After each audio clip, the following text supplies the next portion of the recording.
Hari ohm and good morning. Sorry, ഇന്നലെ എനിക്ക് class എടുക്കാൻ ഒത്തില്ല. എനിക്കൊന്ന് ഹോസ്പിറ്റലിലൊന്ന് പോകേണ്ട ഒരു കാര്യം ഉണ്ടായിരുന്നു. അതുകൊണ്ട് ആ ഒരു ക്ലാസ് പോയി. അതുകൂടാതെ നമ്മുടെ എക്സാമിനേഷനും നടത്താനായിട്ട് ഒത്തിട്ടില്ല. അത് നിങ്ങളുടെ ക്ലാസ് ടീച്ചർ നിങ്ങളോട് പറയും എന്നാണ് എക്സാമിനേഷൻ എന്ന്. എനിക്ക് പോലും അറിയില്ല എന്നാന്നുള്ളത്. അത് നിശ്ചയിച്ച് കഴിഞ്ഞാൽ നമുക്ക് എന്നാണെങ്കിൽ ക്ലാസ് ടെസ്റ്റ് ഞാൻ നടത്താം. കേട്ടല്ലോ. ഒന്നുമില്ല, ഒരു 15 ക്വസ്റ്റ്യൻ 1 വേർഡിൻ്റെ ഉണ്ട്. പിന്നെ ഒരു 3 എസ്സേ ടൈപ്പ് ക്വസ്റ്റ്യനിൽ 2 എണ്ണം നിങ്ങൾ ചെയ്യണം. ഓരോ ക്വസ്റ്റ്യനും each question carries 5 marks I think. അതെ, അങ്ങനെ 25 മാർക്കാണ്. ഈ അതിൽ OMRൻ്റെ മാർക്ക് അപ്പം തന്നെ നിങ്ങൾക്ക് കണ്ടുപിടിക്കാൻ പറ്റുമെന്ന് തോന്നുന്നു. എന്തോ ആവട്ടെ, നമ്മളതവിടെ നിൽക്കട്ടെ. അപ്പോൾ എക്സാമിനേഷൻ്റെ അത് ടീച്ചർ എന്താണെന്ന് പറയും നിങ്ങളോട്. നമ്മളിപ്പോൾ കാണാൻ പോകുന്നത് അടുത്തത്, നമ്മൾ ഇത്ര ദിവസം ക്ലാസ്സിൽ പഠിച്ചത് പാരാമെട്രിക് ടെസ്റ്റ് എന്നാണ് നമ്മളിതുവരെ പഠിച്ചതിൻ്റെ പേര്. നമ്മൾ ഇന്ന് കാണാൻ പോകുന്നത് non parametric test. Testing of ഹൈപ്പോത്തിസിസിലത്തെ കാര്യമാണ് ഞാനിപ്പോൾ പറഞ്ഞുകൊണ്ടിരിക്കുന്നത്. അതിൽ നമ്മൾ ഇത്ര ദിവസം പഠിച്ചത് parametric test. That means based on parameters. Parameters, you know the parameters are standard deviation, arithmetic mean, number, variance. Such things will be given, and by using that parameters we are testing the hypothesis. And one of the important assumption of this parametric test is that we are assuming that the given distribution is a normal distribution. നമ്മൾ ഏറ്റവും കൂടുതലായിട്ട് കരുതുന്നത് തന്നിരിക്കുന്ന distribution ഒരു normal distribution ആയിട്ട് കരുതാണ്. If it is not so, we are reducing it in to normality. നമ്മളത് നോർമലായിട്ട് കണക്കിലെടുക്കുകയാണ്. അല്ലെങ്കിൽ തന്നെ അത് നോർമലായിട്ട് നമ്മളൊന്ന് ചുരുക്കി എടുക്കുകയാണ് ചെയ്യുന്നത്. കേട്ടല്ലോ. അപ്പം ആ ടെസ്റ്റ് ഡിസ്ട്രിബ്യൂഷനെ കുറിച്ചിട്ട് we are having certain concept. Normal distribution, F distribution, T distribution, Z distribution ഒക്കെ നമ്മൾ കണ്ടതാണ്. കേട്ടല്ലോ. അപ്പോൾ അവിടെയൊക്കെ we are making certain assumptions. But on certain occasions we cannot make such certain assumptions. അങ്ങനെയുള്ള ചില അസംഷൻസ് ചിലപ്പോൾ ഉപയോഗിക്കാൻ പറ്റാത്ത കേസുകളൊക്കെ ഉണ്ട്. എല്ലാം നോർമലൊന്നല്ല, എത്രയോ ഡിസ്ട്രിബ്യൂഷൻസ്, സ്ക്യൂഡ് ഡിസ്ട്രിബ്യൂഷൻ ഉണ്ടെന്ന് അറിയും. അതിൻ്റെയൊക്കെ കേസിൽ ഇത് അപ്ലൈ ചെയ്യാന്ന് പറഞ്ഞാൽ അത് വളരെ ബുദ്ധിമുട്ടാണ്. അങ്ങനെയൊക്കെ വരുമ്പോൾ നമ്മൾ എങ്ങനെയാണ് പിന്നെ ഇത് ചെയ്യുന്നത്? അങ്ങനെ വരുമ്പോഴാണ് നമ്മൾ നോൺ പാരാമെട്രിക് ടെസ്റ്റ് ഉപയോഗിക്കുന്നത്. In the case of the non-parametric test, we are not making any assumption about the distribution, that the given distribution is a normal one. No such distribution, no such assumption. No F distribution, no T distribution, no Z distribution. We will be given some observations. On the basis of the observations, we are making certain conclusions. That is, we will be given some values, that is the observed value, and we are having an expected values. For example, while fitting the binomial distribution, Poisson distribution and normal distribution, we have seen the expected values in the last columns. നമ്മളതൊക്കെ പഠിച്ചതാണ്. 8 coins ഇട്ടിട്ട് നമ്മളൊന്ന് പഠിച്ചു. എന്നിട്ട് ഞാൻ പറഞ്ഞ ഒരു rhythm ഉണ്ട്. ആ റിതം വെച്ച് നോക്കി അത് നോർമൽ ഡിസ്ട്രിബ്യൂഷൻ, അപ്പോഴാണ് അത് നോർമൽ ഡിസ്ട്രിബ്യൂഷൻ ആയിട്ടുള്ളൂ. പോയിസൺ ഡിസ്ട്രിബ്യൂഷനിൽ നമ്മൾ ഫിറ്റിംഗ് ഓഫ് പോയിസൺ ഡിസ്ട്രിബ്യൂഷൻ പഠിച്ചു. നോർമൽ ഡിസ്ട്രിബ്യൂഷനിൽ ഞാൻ എന്നിട്ട് അപ്പം തന്നെ പറഞ്ഞിട്ടുണ്ട്, നോർമൽ ഡിസ്ട്രിബ്യൂഷൻ അധികം കോൺസെൻട്രേറ്റ് ചെയ്യരുത് എന്നും പറഞ്ഞിട്ടുണ്ട്. അങ്ങനെ ഫിറ്റ് ചെയ്ത് സംഖ്യ കിട്ടും. That is the expected value. അപ്പോൾ observed value and we are having the expected value. We are comparing these two things. We have no mean, no standard deviation, no variance, no normality of the distribution, and the sample is independent, the standard deviation is given and known. നമ്മളിതൊക്കെ assumptions ഒക്കെ നേരത്തെ പറഞ്ഞിട്ടുള്ളതാണ്. എന്താണ്? Normal distribution ആണ്, standard deviation തന്നിട്ടുണ്ട് sigma, അല്ലെങ്കിൽ തന്നിട്ടില്ല, അല്ലെങ്കിൽ ദ സാമ്പിൾ ഈസ് ഇൻഡിപെൻഡൻറ്റ്. ഇതൊക്കെ അസംഷൻ ആണ്. ഇത്തരം അസംഷൻസ് ഒന്നും ഇവിടെ ഇല്ല. വളരെ ക്ലിയർ കട്ടായിട്ട് സ്ട്രെയിറ്റ് ഫോർവേഡ് ആയിട്ട് നമ്മൾ പ്രോബ്ലം ചെയ്യാണ് ഇവിടെ. കേട്ടല്ലോ. And this is highly used method. chi-square, one of the important one. That is the most commonly used method by research workers. കേട്ടല്ലോ. ഏറ്റവും കൂടുതൽ റിസർച്ച് വർക്കേഴ്സ് ഉപയോഗിക്കുന്നത് ഈ chi-square എന്ന് പറഞ്ഞിട്ടുള്ള ടെസ്റ്റാണ്. നമ്മളിവിടെ ആദ്യം ചെയ്യാനായിട്ട് പോകുന്ന ടെസ്റ്റ് അതാണ്. അപ്പോൾ ഇതിൽ ഇവിടെ നമുക്കിവിടെ അസംഷൻസ് ഒന്നുമില്ല. അതാണ് ഇതിൻ്റെ ഏറ്റവും വലിയ പ്രത്യേകതകൾ. പാരാമെട്രിക്സ് ഒന്നുമില്ല. മറ്റിടത്തെങ്ങനെ നമ്മൾ പാരാമെട്രിക്സ് നമുക്ക് തന്നിരിക്കും, സ്റ്റാറ്റിസ്റ്റിക്സിന്റെ അടിസ്ഥാനത്തിൽ നമ്മൾ പാരാമെട്രിക്സിലേക്ക് എത്തുന്നു, ആ പാരാമെട്രിക്സിന് കൺക്ലൂഷൻ ഉണ്ടാക്കുന്ന. ഇവിടെ ആ വക കേസുകളൊന്നും we won't be given the mean, we won't be given the standard deviation or variance or such things. Instead, we will be given some values, that is the observed values. And on the basis of the observed values, we are going to make conclusions. We are testing the hypothesis. There are various methods. The most important one is chi-square method. First, we are going to see the chi-square method. What is chi-square method? This chi-square method was first designed by Helmert in 1875. 1875 ഹെൽമർട്ട് എന്ന് പറയുന്ന ഒരാളാണ് വാസ്തവത്തിൽ ഈ chi square ഉണ്ടാക്കിയ ആളുടെ പേര് ഹെൽമർട്ട്, HELMERT എന്ന് പറഞ്ഞിട്ട് ഒരാളാണ്. ഞാനത് എഴുതണം. ഇൻ ദ ഇയർ 1875 ഹെൽമർട്ട് എന്ന് പറഞ്ഞ ഒരാളാണ് ഇത് ഇൻട്രൊഡ്യൂസ് ചെയ്തത്. കേട്ടല്ലോ. പക്ഷെ അതിനൊന്നും അത്ര പ്രായോഗികത, അപ്ലിക്കബിലിറ്റി കിട്ടിയില്ല. ഇൻ ദ ഇയർ 1900 1900 ആരാണ് നമ്മുടെ കാൾ പിയേഴ്സൺ, അയാൾ അതിനൊന്ന് മോഡിഫൈ ചെയ്ത് ആകെ ഒന്നൊരു മാറ്റങ്ങളൊക്കെ വരുത്തി. ആക്ച്വലി അയാളാണ് ഈ കൈ സ്ക്വയർ എന്ന് പറയുന്ന ഈ മെത്തേഡ് ഇൻട്രൊഡ്യൂസ് ചെയ്തത് അദ്ദേഹമാണ്. കേട്ടല്ലോ. ഇതിന് എഴുതെങ്ങനെയാണ് കേട്ടോ? കൈ സ്ക്വയർ എന്നാണ് നമ്മൾ എഴുതാം. ഒരു എക്സ് സ്ക്വയർ അത്രയേ ഉള്ളൂ. അപ്പം ഇത് ആക്ച്വലി കണ്ടുപിടിച്ചത് ഹെൽമർട്ട് ആണെങ്കിൽ ഇതിന് application that was done by 1875. But in the 1900 Karl Pearson modified it. അതിന് കുറച്ചുകൂടിയൊക്കെ ഒരു പ്രായോഗികത വരുത്തിയത് ആരായിരുന്നു? കാൾ പിയേഴ്സൺ ആണ്. And in this case, we will be given the observed value, and we are having the expected value. And we are comparing this expected value and observed value. Observed value, expected value തമ്മിലുള്ള ഒരു comparison, അതാണ് ഈ കൈ സ്ക്വയറിലൂടെ നമ്മൾ ചെയ്യുന്നത്. കൈ സ്ക്വയറിന്റെ formula തന്നെ ഇങ്ങനെയാണ്: chi square is equal to O minus E whole square by E അതിൻ്റെ ടോട്ടൽ. ഇതിനെയാണ് കൈ സ്ക്വയർ എന്ന് പറയുന്നത്. ഈ വാല്യൂ ആണ് നമ്മൾ ഇതിലൂടെ കണ്ടുപിടിക്കുന്നത്. O means observed value that will be given, and E means expected value. നമ്മൾ ബൈനോമിയൽ ഡിസ്ട്രിബ്യൂഷൻ്റെ കേസിൽ ഒബ്സർവ്ഡ് വാല്യൂ, എക്സ്പെക്റ്റഡ് വാല്യൂ കണ്ടുപിടിച്ചു. അതുപോലെ പോയ്സൺ ഡിസ്ട്രിബ്യൂഷനിൽ ഒബ്സർവ്ഡ് വാല്യൂ, എക്സ്പെക്റ്റഡ് വാല്യൂ കണ്ടുപിടിച്ചു. അതുപോലെ തന്നെ നോർമൽ ഡിസ്ട്രിബ്യൂഷനിൽ ഒബ്സർവ്ഡ് വാല്യൂ, എക്സ്പെക്റ്റഡ് വാല്യൂ കണ്ടുപിടിച്ചു. ഇത് തമ്മിലുള്ള കമ്പാരിസൺ, അതിനെയാണ് നമ്മൾ എന്ത് പറയുന്നത്? Chi square. അതിന്റെ ഫോർമുലയാണ് എഴുതിയിരിക്കുന്നത്: observed value minus expected value whole square divided by expected value and its sum, that is chi square. അപ്പൊ നമുക്ക് ഒബ്സർവ്ഡ് വാല്യൂ തരും.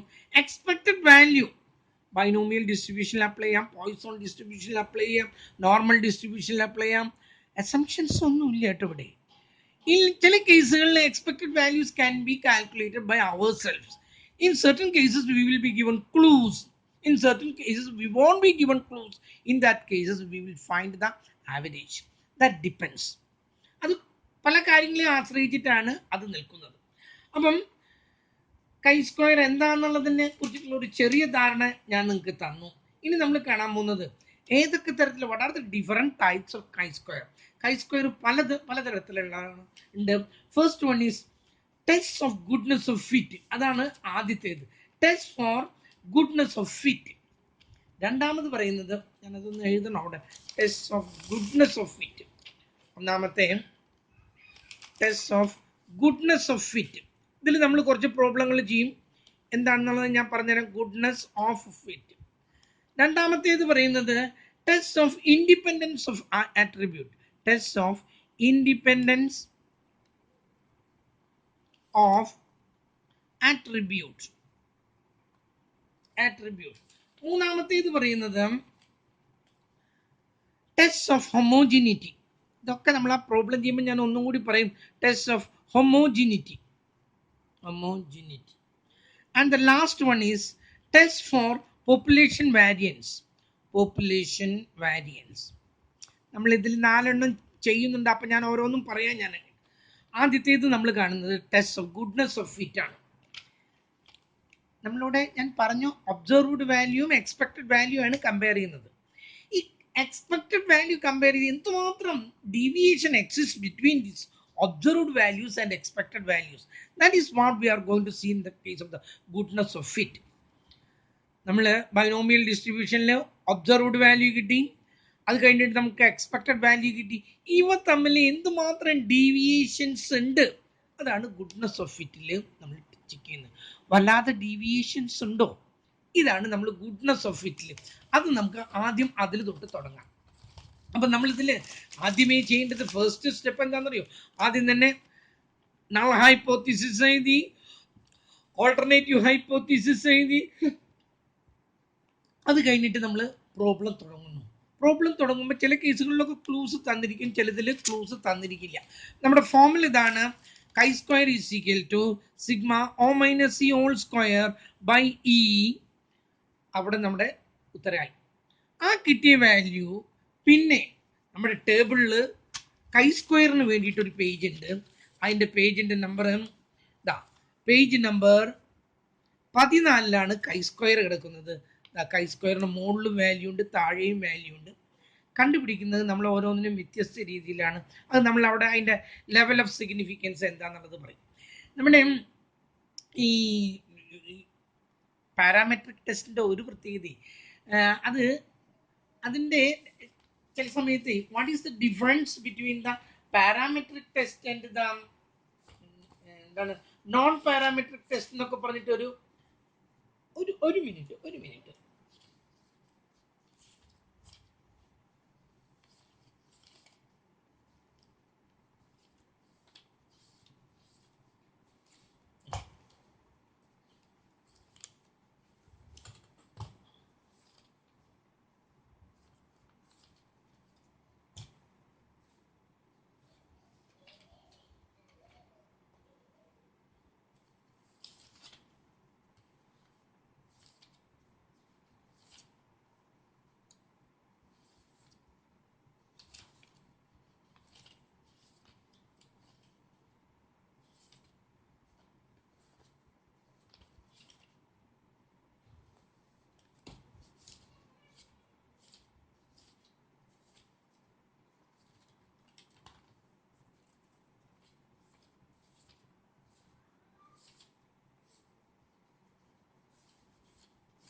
യെസ്, സോറി, എനിക്ക് ഒരു വിളി വന്നു. ഞാൻ എന്താ ചെയ്യുക, അറ്റൻഡ് ചെയ്യാനും ബുദ്ധിമുട്ടും അറ്റൻഡ് ചെയ്യാതിരുന്നാലും പ്രശ്നം. അപ്പം ഞാൻ പറഞ്ഞു വന്നത്, നമ്മൾ ഇതിൽ നോക്കിയിട്ടാണ് ഓരോന്നിനും ഓരോ തരത്തിലാണ്. ചിലതിന് n-1, ചിലതിന് n-r-1 എന്നൊക്കെ, അതൊക്കെ നമ്മൾ ആ സമയത്ത് നമ്മൾ കാണും. ഈ പേജിലാണ്, പേജ് നമ്പർ 14 നമ്മളത് നോക്കുന്നത്. നമ്മൾ ആദ്യം ഒരു പ്രോബ്ലത്തിലൂടെ നമ്മളിത് കാണാം. ഒരു പ്രോബ്ലം ചെയ്തുകൊണ്ട് നമുക്കിത് നോക്കാം. അതുകൊണ്ട് ആദ്യത്തെ പ്രോബ്ലം നിങ്ങളൊന്ന് ശ്രദ്ധിക്കാം. ഞാനിവിടെ എഴുതിയിട്ടുണ്ട്: a sample analysis of examination result of 200 students were made. It was found that 46 students had failed, 68 secured third class, 62 second class, and the rest were placed in the first class. Are these figures commensurate with the general examination result, which is in the ratio 2:3:3:2 for various categories respectively? ഒന്നുകൂടി ഒന്ന് ശ്രദ്ധിക്കാം. A sample of analysis of examination result of 200 students were made. ഒരു sample analysis നമ്മൾ നടത്തി. ഒരു 200 കുട്ടികൾ എടുത്തിട്ട് അവരുടെ റിസൾട്ട് എങ്ങനെയാണെന്നുള്ളതിനെ കുറിച്ചിട്ട് നമ്മളൊരു ധാരണ ഉണ്ടാക്കി. മോഡൽ എക്സാമിനേഷനൊക്കെ നടത്താമെന്നൊക്കെ പറയില്ലേ. അപ്പം നമ്മളൊരു ധാരണ ഉണ്ടാക്കി. എന്നിട്ട് it was found that 46 students had failed. അതിൽ 46 കുട്ടികൾ തോറ്റിരിക്കുന്നു. 200 കുട്ടികളിൽ 46 കുട്ടികൾ തോറ്റു. 68 secured തേർഡ് ക്ലാസ്. 68 കുട്ടികൾക്ക് തേർഡ് ക്ലാസ് ആണ്. And 62 second class. 62 കുട്ടികൾക്ക് സെക്കൻഡ് ക്ലാസ് ആണ്. ആൻഡ് ദ റെസ്റ്റ് വേർ എത്രയായി പോയി? 8, 2, 10, 16, 24 ആള് ബാക്കി ഉണ്ടാവും. 200 ആളില് 176 കഴിഞ്ഞ് 24 ആളുണ്ടാവും. 6 4 8 2 10 6 16 2 8 2 10 അതെ 24 തന്നെയാണ്. And rest were place in the first class. First class കിട്ടിയവർ, സെക്കൻഡ് ക്ലാസ് കിട്ടിയവർ, തേർഡ് ക്ലാസ് കിട്ടിയവർ, തോറ്റവർ നമുക്ക് കിട്ടി. Are these figures commensurate with the general examination result, which is in the range of 2:3:3:2 for various categories? General examination വന്നു. അപ്പം ഈ 4 ക്ലാസ്സുകളിൽ തോറ്റവർ, third class, second class, first class, ratio റേഷ്യോ ആണ് തന്നിരിക്കുന്നത് 2:3:3:2. ഇത് അവരുടെ റേഷ്യോ ആണ് കേട്ടോ. റേഷ്യോ തരുമ്പോൾ ഇങ്ങനെ തന്നിരിക്കുന്നു. കുട്ടികൾ നോക്കൂ, 5:15. ഇതൊരു റേഷ്യോ അല്ല. ഇത് റേഷ്യോ ആണെങ്കിൽ ഇതിലത്തെ കോമൺ ഫാക്ടർ എടുത്തുകൊണ്ട് 1:3 എന്നാണ് പറയേണ്ടത്. കേട്ടല്ലോ. അതുപോലെ 4:6:8 എന്നൊരു റേഷ്യോ ഇല്ല. അതിലത്തെ കോമൺ ആയിട്ട് എടുത്തു കളഞ്ഞിട്ട് 2:3:4 എന്നാണ്.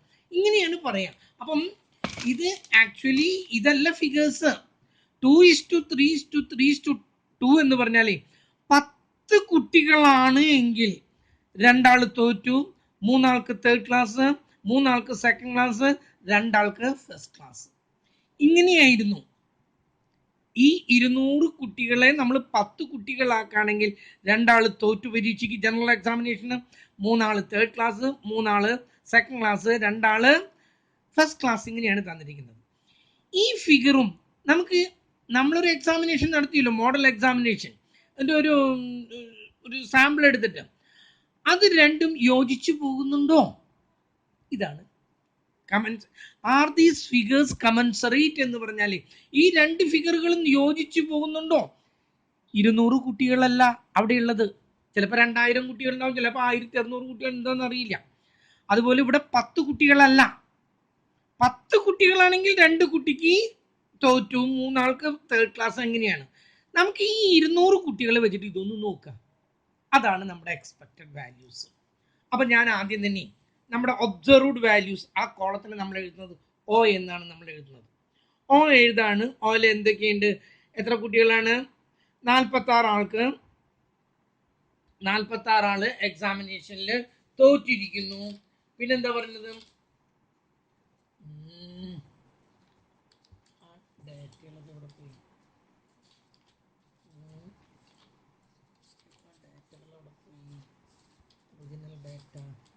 ഇത്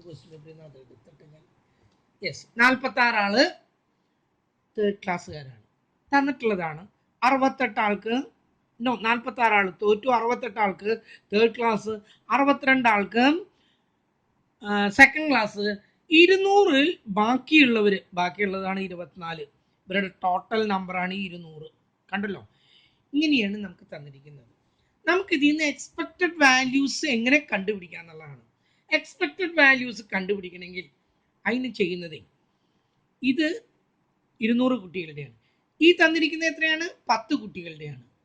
അപ്പൊ ഇതിൻ്റെ അറിയണമെങ്കിൽ ആദ്യത്തെ 2 × 200/10, 2 ബൈ ആകെ എത്ര ആളുണ്ട്? 10 × 200. ഈ 0 വെട്ടിപ്പോയി. ആദ്യത്തെ എക്സ്പെക്റ്റഡ് വാല്യൂ കിട്ടി. നമുക്ക് എത്രയാണ്? 40. എങ്ങനെ കണ്ടുപിടിക്കാന്ന് പറഞ്ഞാൽ ആദ്യത്തെ നമ്പർ ബൈ അതിൻ്റെ ടോട്ടൽ ഇൻറ്റു നമ്മൾ 200ലേക്ക് കൺവേർട്ട് ചെയ്യാണ് ഇതിനെ. ആദ്യത്തെ നമ്പർ ബൈ ടോട്ടൽ. 10 ആളാണെങ്കിൽ 2 ആള്, കേട്ടല്ലോ. 100 ആളാണെങ്കിൽ 20 ആള്, 200 ആളാണെങ്കിൽ 40 ആള്. അതാണ് ചെയ്തത് നമ്മൾ. 10 ആളാണെങ്കിൽ 2 ആള് തോറ്റു, കേട്ടല്ലോ. 100 ആളാണെങ്കിൽ 20 ആള് തോറ്റു, 200 ആളാണെങ്കിൽ 40 ആള്. അത് കണ്ടുപിടിക്കാനുള്ള എളുപ്പവഴിയാണ് this one divided by total into നമ്മുടെ നമ്പർ. രണ്ടാമത്തേത് കിട്ടണം 3/10 ഇൻറ്റു 200 ദാറ്റ് ഈസ് 60. മൂന്നാമത്തേത് അതും 3 തന്നെ, 3/10 into 200 that is also 60. Last one 4/10 into 200 that is 40. ഇതിന് കൂട്ടിയാലും നമുക്ക് കിട്ടത്രയാണ് ഈ 200-ൽ നിന്നും ഒരു വ്യത്യാസം ഉണ്ടാവില്ല. ഇപ്പൊ 200 ആളില് 40 ആള് തോറ്റു, 60 ആൾക്ക് തേർഡ് ക്ലാസ്, 60 ആൾക്ക് സെക്കൻഡ് ക്ലാസ്, 40 ആൾക്ക് ഫസ്റ്റ് ക്ലാസ്. ഇതാണ് ആക്ച്വലി എക്സ്പെക്ടഡ് വാല്യൂ. കേട്ടല്ലോ?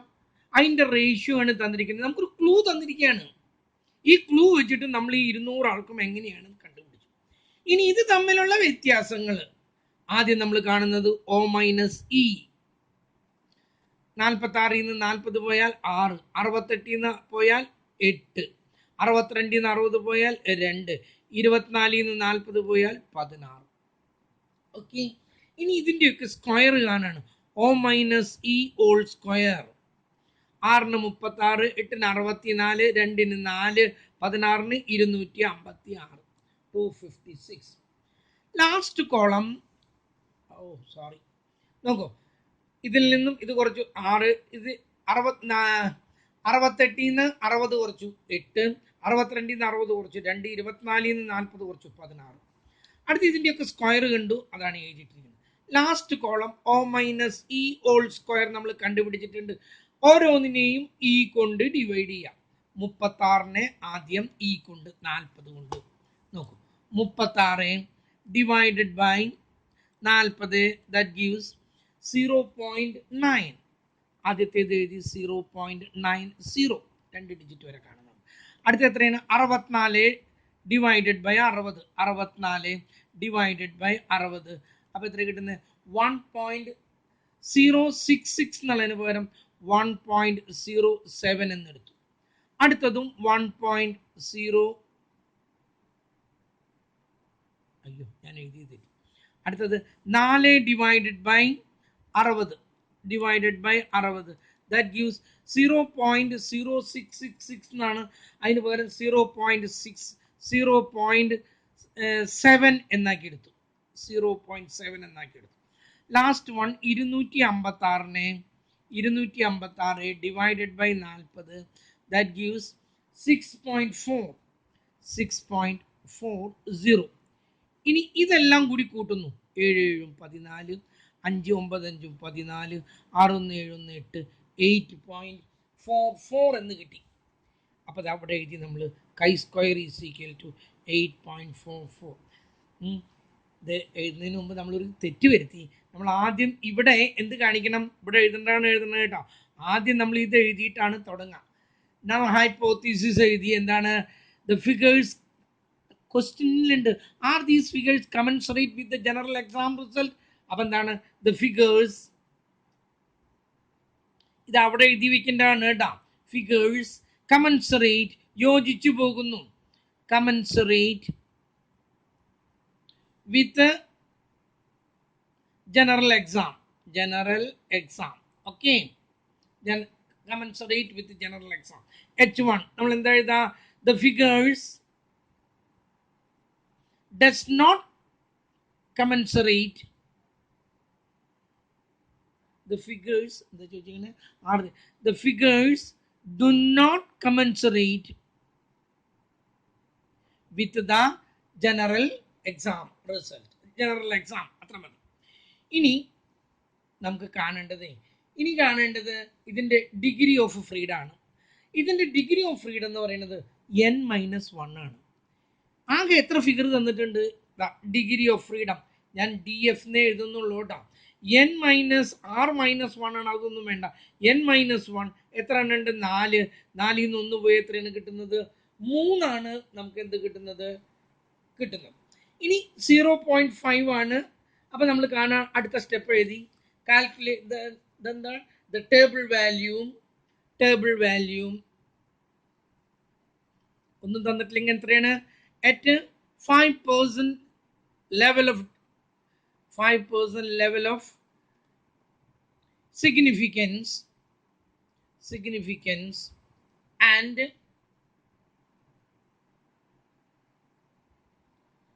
3 കേട്ടല്ലോ. ഡിഗ്രി ഓഫ് ഫ്രീഡം എത്രയെന്നാ പറഞ്ഞത്? 3 ഈസ് നോക്കുന്നു ഇവിടെ ടേബിൾ വെച്ചത്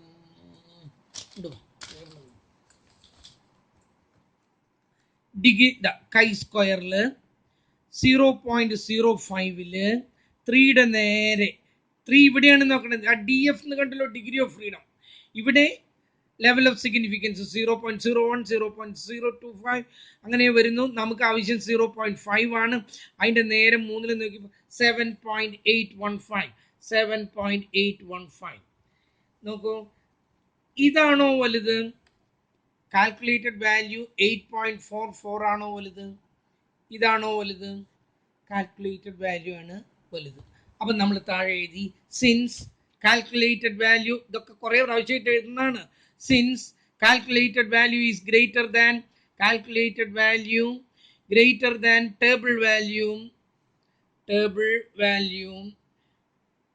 ഇങ്ങനെ വന്നാൽ നമ്മൾ എന്താ ചെയ്തു? വലുതാണെങ്കിൽ എന്താ ചെയ്യുന്നത്? We reject H0 and accept H1 accept ചെയ്യുന്ന. H1 എന്താണ് പറയുന്നത്? നമ്മളിവിടെ H1 എഴുതി വെച്ചിട്ടുണ്ട്. എന്താണ്? The figures do not commensurate with the general examination result. Okay, അപ്പോൾ ആ പ്രോബ്ലം കഴിഞ്ഞു. The figures are not commensurate with the general examination result. Okay, ഒരു ചെറിയ ഐഡിയ ഒക്കെ കിട്ടിയെന്ന് തോന്നുന്നു. ഇതാണ് നമ്മൾ എന്താണ് touch of goodness of fit. കേട്ടല്ലോ, ഈ രണ്ട് ഫിഗറുകളും തമ്മിൽ അത്രയും യോജിപ്പുണ്ടോ എന്ന് അറിയാനാണ് ഇത് ചെയ്തത്. യോജിപ്പില്ല എന്നാണ് ഇതിലൂടെ പറഞ്ഞത്. കേട്ടല്ലോ, ഒരു പ്രോബ്ലം കൂടി നമ്മളിവിടെ ചെയ്യുന്നു. എന്നിട്ട് നിർത്താം നമുക്ക്. നോക്കാം. Test whether the accidents occur uniformly over weekdays on the basis of the following information. താഴെ പറയുന്ന ഇൻഫർമേഷന്റെ അടിസ്ഥാനത്തിൽ ദിവസവും ആക്സിഡന്റുകൾ ഒരേപോലെയാണ് ആക്സിഡന്റുകൾ ഉണ്ടാകുന്നത്. ആക്സിഡന്റുകൾ മുഴുവൻ ഒരേപോലെയാണോ എന്ന് നമ്മൾ താഴെ പറയുന്ന ഡേറ്റയുടെ അടിസ്ഥാനത്തിൽ പറയണം. ആദ്യത്തെ കോളം ഡേ, അടുത്ത കോളത്തിൽ number of accidents. Sunday 11 accidents, Monday 13, Tuesday 14, Wednesday 15, Thursday 15, Friday 14, Saturday 18. ഇതാണ് നമ്മുടെ ഒബ്സർവ്ഡ് വാല്യൂ. ഞാൻ ഈ വാല്യൂസ് മാത്രം എഴുതുന്നു. 11, 13, 14, 13, 15, 14 ആൻഡ് 18. ഇത്രയും ഫിഗേഴ്സ് ആണ് നമുക്ക് തന്നിരിക്കുന്നത്. ഈ ഫിഗറുകളുടെ അടിസ്ഥാനത്തിൽ നമ്മൾ പറയണം എല്ലാ ദിവസവും ഒരേപോലെയാണോ. വേറെ ഒരു ക്ലൂവും നമുക്ക് തന്നിട്ടില്ല. അങ്ങനെ വരുമ്പോൾ നമ്മൾ എന്ത് ചെയ്യണം? നമ്മൾ ഇതിന്റെ ആവറേജ് കാണണം. എല്ലാ ദിവസവും ഒരുപോലെ എന്ന് പറഞ്ഞാൽ ആവറേജ് ആയിട്ട് ഇതെല്ലാം കൂടി അങ്ങ് കൂട്ടുന്നു. ഇതെല്ലാം കൂടി കൂട്ടിയിട്ട് that gives 98. 98നെ നമ്മൾ 7 കൊണ്ട് ഡിവൈഡ് ചെയ്യുന്നു. അപ്പൊ നമുക്ക് എത്ര കിട്ടുന്നത്? that gives 14. 7 കൊണ്ട് ഡിവൈഡ് ചെയ്യുമ്പോൾ 14. ഇങ്ങനെ വരുമ്പോൾ നമ്മൾ ആവറേജ് എടുക്കുന്നു. വേറെ ഒരു ക്ലൂ ഇല്ലാത്തതുകൊണ്ട് ആവറേജ് എടുക്കുന്നു. എന്നിട്ട് എക്സ്പെക്റ്റഡ് വാല്യൂ എല്ലാ ദിവസവും ഒരുപോലെയാണെന്നല്ലേ പറഞ്ഞിട്ടുള്ളത്? 14, 14, 14, 14. ഇതെല്ലാം കൂടി കൂട്ടിയാൽ എത്രയാണ്? That is also 98. എല്ലാ ദിവസവും ഒരുപോലെയാണ്. കേട്ടല്ലോ. നമ്മൾ ഇനി പ്രോബ്ലം ചെയ്യാണ്. ആദ്യം H0 എഴുതി. എന്താണ്? The accidents occur uniformly. Accidents occur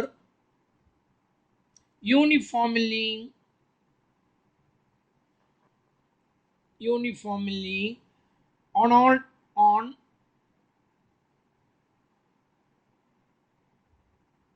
all days. എല്ലാ ദിവസവും യൂണിഫോം ആയിട്ടാണ്. H1 എന്താ എഴുതാം? Accidents do not occur uniformly over weekdays. Okay, എല്ലാ ദിവസവും ഒരുപോലെയല്ല.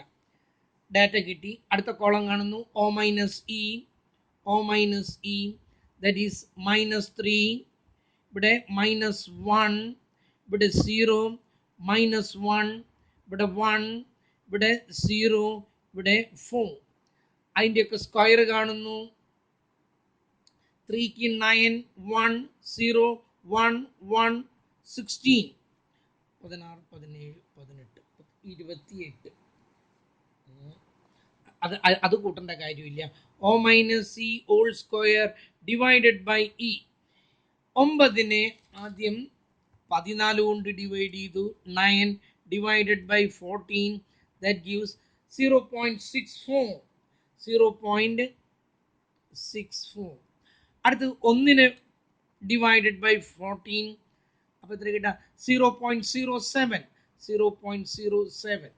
അടുത്തത് 0നെ 14 കൊണ്ട് 0, 1നെ 14 കൊണ്ട് നമുക്ക് കിട്ടി 0.07. 1നെ 14 കൊണ്ട് 0.07. ഇതിലൊരെണ്ണം കുറഞ്ഞ, ഇവിടെ 0 ആണ്, അപ്പോൾ ഇത് 0. 16നെ 14 കൊണ്ട് 14 കൊണ്ട് ഡിവൈഡ് ചെയ്തപ്പോൾ 1.14.